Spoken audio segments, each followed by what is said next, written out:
Ese muri Kiliziya Gatolika twaba tudasenga amashusho?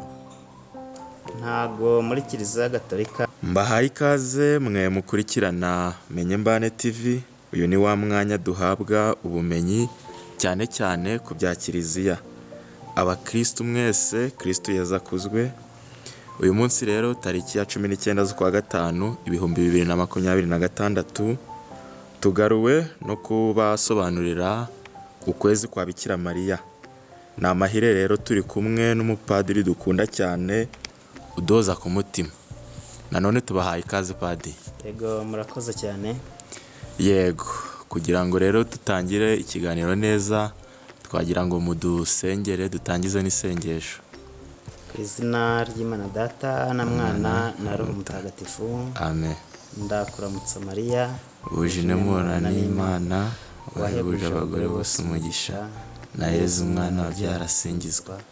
Mariya Mutagatifu umubyeyi w'Imana, urajya udusabira tw'abanyabyaha kuri ubu n'igihe tuzapfira. Amen.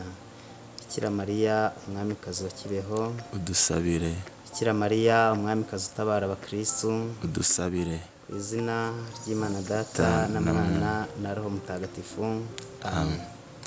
Yego, nk'uko nabitangiye rero natangiye mvuga ko tugiye kuganira ku kwezi kwa Bikira Mariya. Yego. Ari nako turimo nyine ku kwezi kwa gatanu. Ubundi niye nkomoko y'ukwezi kwa Bikira Mariya? Inkomoko y'uku kwezi kwa Bikira Mariya ari nako kwa gatanu, ni ukuvuga ukwezi kweguriwe Bikira Mariya, ifite amateka maremare mu mateka ya Kiliziya. Ni umugenzo tubona watangiye ahagana mu kinyejana cya 13, aho Bikira Mariya yagereranywaga n'ubwiza bw'ibyo Imana yaremye. Bigeze imbere mu kinyejana cya 15 n'icya 16, cyane cyane bigizwemo n'umuryango w'Abadominikani. Batangira noneho kuzana imyitozo nsabaniramana iha agaciro n'umwanya bihagije Bikira Mariya mu buzima bw'abakristu, cyane cyane nko gusenga bamwiyambaza, kuvuga ishapure, gukora umutambagiro w'ishusho ye n'ibindi. Noneho bigeze mu 1724 nibwo Kiliziya yemeje ariko ku buryo buteruye ku kwezi kwa gatanu kwaharirwa iyo myitozo nsabaniramana. Ariko bigeze mu 1815 Papa Piyo wa karindwi yemeza ko biba umuco rusange muri Kiliziya ku isi hose kuko kwezi kwa gatanu kwakwegurirwa umubyeyi Bikira Mariya. Yego, murakoze cyane. None se kuki bahisemo ukwezi kwa gatanu? Impamvu y'uko kwezi kwa gatanu navuga ko ari impamvu ishingiye ku miterere y'ikirere cyo mugabane w'i Burayi. Abahagenda abahazi, uku kwezi kwa gatanu ni ukwezi kuba kuri hagati y'ibihe bibiri bitari byiza. Igihe cya mbere kirangwa n'ubukonje bukabije, urubura aho ibimera byose bisa n'ibyangirika ntibigaragare. Ndetse n'ikindi gihe cy'ubushyuhe bukabije kiza nabwo kikagira ingaruka kuri bya bimera. Ukwezi kwa gatanu rero kuba kuri hagati ni igihe kiba ari cyiza cyane, aho bimera bikisanzura bimeze neza, indabo zikaraba. Kigero nicyo Kiliziya yahisemo kuko kwezi kwakwegurirwa umubyeyi Bikira Mariya atari uko gusa ari igihe babona za ndabo zo kumutura cyane cyane mu ngoro ze kumutegurira, ahubwo ko Bikira Mariya mbere na mbere ubwo bwiza bw'ibyaremwe biba bigaragara muri uko kwezi byishimye bimeze neza, bigenura cyangwa ari byo bahisemo ko byagereranywa n'ubwiza bw'umubyeyi Bikira Mariya. Ariko nanone nk'uko ibyo bimera ari byo biba bifite ubuzima, bikatwibutsa ko ari umwanya wo kuzirikana uruhare rukomeye Bikira Mariya yagize mu kubyara umwana w'Imana, ari nawe dukesha ubuzima. Hakabona kuza ari cyo ngicyo cyo kuba noneho babona n'izo ndabo zo kumutura, cyane cyane hari ishusho ye kumutegurira n'ibindi. Nicyo cyatumye Kiliziya ihitamo uko kwezi kwa gatanu. Yego, andi mezi se yaba yareguriwe iki? Tubona amezi 12 yagize umwaka. Amezi agera ku 10 afite ibyo yeguriwe. Amezi 2 ukwa kabiri n'ukwa kane niyo mezi yonyine adafite ibyo yeguriwe. Ukwezi kwa mbere rero tubona ko hareguriwe kuzirikana ku izina ritagatifu rya Yezu. Nuko ari ukwezi tuzi ko guhura n'abatisimu ya Nyagasani mu gihe cya Noheli, kandi batisimu bitwibutsa kwakira iryo zina rishya.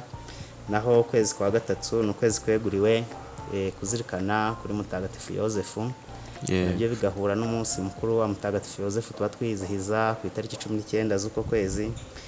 Hakaza rero ku kwezi kwa gatanu tumaze gukomozaho, ukwezi kwa gatandatu ko kweguriwe kuzirikana ku mutima mutagatifu wa Yezu, mu gihe ukwezi kwa karindwi ko kweguriwe kuzirikana ku maraso y'igiciro Nyagasani Yezu Kristu yaducunguje.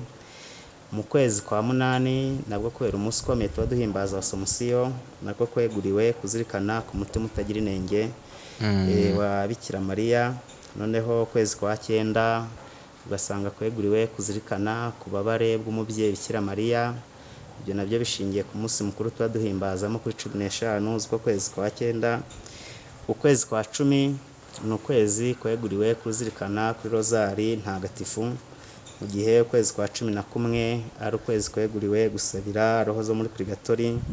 Noneho ukwezi kwa 12 ari nako gusoza umwaka, tukaba tuzirikana ubutarasamanywe icyaha bwa Bikira Mariya. Urumva rero ko muri ya mezi 10 afite ibyo Kiliziya yeguriye kugira ngo twivugururemo ubuyoboke butandukanye, amezi byibura agera kuri 5 yose agaruka ku mubyeyi Bikira Mariya. Yego, murakoze cyane. Ni gute se umukristu akwiye kuguhimbaza?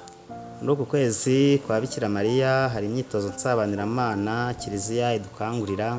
Mbere na mbere ni ukwivugurura mu buyoboke dufite ku mubyeyi Bikira Mariya, ariko bikajyana n'imyitozo nsabaniramana tugomba gukora, cyane cyane gusenga twiyambaza umubyeyi Bikira Mariya binyuze mu kuvuga ishapule cyangwa se rozari, gukora ingendo nyobokamana ahari cyane cyane ingoro za Bikira Mariya, gukora umutambagiro w'ishusho y'umubyeyi Bikira Mariya, cyangwa se ahandi Bikira Mariya ahererwa umwanya wo kusabana nawe, kuba twahagera kuhakora amasuku, kuhasitira izo ndabo n'ibindi. Ni umwanya cyane cyane wo kuvugurura ubwo buyoboke dufite mu gihe Bikira Mariya.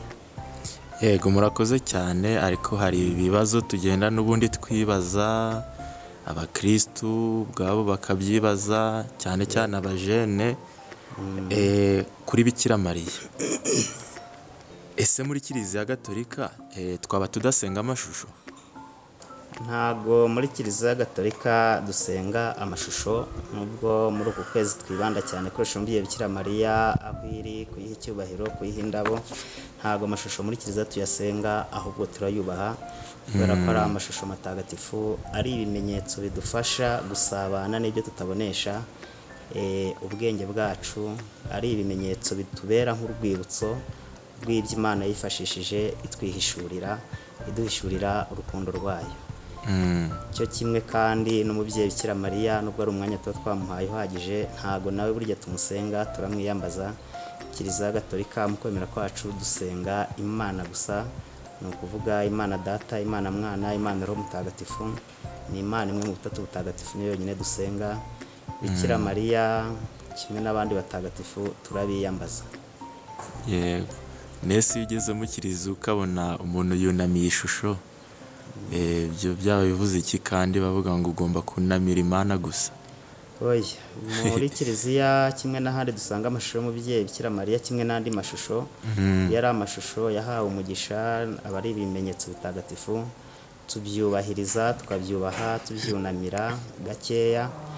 Naho iyo ari ahantu hari, dufata urugero wenda nk'isakramento ritagatifu, kubera ko n'Imana rwose, Imana Yezu Kristu mu isakramento ritagatifu ry'Ukaristiya, ko icyubahiro duha Imana kijyanye no kuramya tubigaragaza dutera ivi.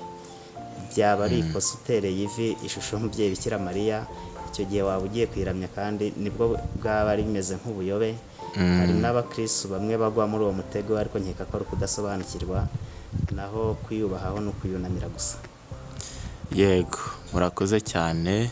Turabashimiye ku kiganiro cyiza tugiranye mu cy'ukwezi kwa gatanu.